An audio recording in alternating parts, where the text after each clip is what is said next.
Support করি। আমরা তো মা ছেলে দেখতেই পারতেছেন, অলরেডি আর্জেন্টিনা ড্রেস পরে আসছি, আমরা সবাই আর্জেন্টিনা সাপোর্ট করি। ফার্স্ট টাইম তো কান্না করে দিছি, পুরো হাফ টাইম পর্যন্ত কান্না করছি, পরে যখন 2টা গোল দিছে এখন ভেঙে পড়ছিলাম। লাস্ট 15 মিনিটে যে আমাদের মেসি আমাদের হতাশ করেনি, এটাই অনেক কিছু। আর আমরা প্রত্যাশাবাদী যে আমাদের ফাইনাল রাউন্ড আমরা কাপটা নিয়ে নিব গতবারের মতো। ব্রাজিল আমাদেরকে 3 পিস বলে, হ্যাঁ আমরা ব্রাজিলকে 7 আপ বলি। এগুলা আসলে কারা বলে এটা আপনাকে আগে বুঝতে হবে, আমাদেরকে বুঝতে হবে। আমরা খেলা দিয়ে প্রমাণ করব এবং করতেছি, এবং ডিপ্রেশন থেকে কামব্যাক করার মতো খেলা আর্জেন্টিনা কি দেখাই দিছে যে খুচরা পয়সা বাজে বেশি।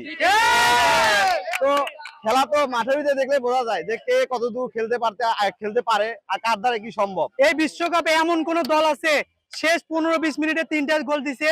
কোন দল আছে? আমি আর্জেন্টিনাকে সাপোর্ট করি। আমি মিছিল দিতে এখানে এসেছি।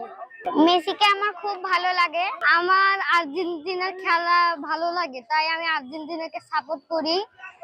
আর্জেন্টিনার খেলা আছে কালকে, ইনশাআল্লাহ আর্জেন্টিনা জিতবে। মোজো বিরাট কারবার, জিতে নাও ফ্যামিলি কার, স্পোর্টস বাইক ছাড়াও লক্ষ লক্ষ নিশ্চিত গিফট। কি বলবো, গুকালারদের মাথা সবসময় খারাপ থাকে, এই জন্য আজে বাজে কথা বলতে থাকে।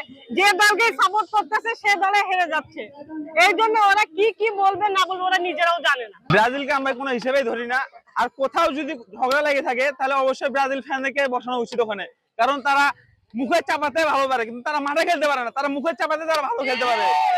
আমি যখন থেকে আমার বুদ্ধি হয়েছে খেলা টিভিতে আমি দেখতাম, তখন থেকে আর্জেন্টিনার খেলা আমার খুবই ভালো লাগতো। সেই জন্য আগে ম্যারাডোনার ফ্যান ছিলাম। এখন যে বিশ্বের মধ্যে আমাদের সেরা খেলোয়াড় আমাদের লিওনেল মেসি, ওনার কারণে আর আর্জেন্টিনার পুরো দলের পারফরমেন্সের কারণে আর্জেন্টিনাকে আমার পছন্দের টিম আর কি আর্জেন্টিনা।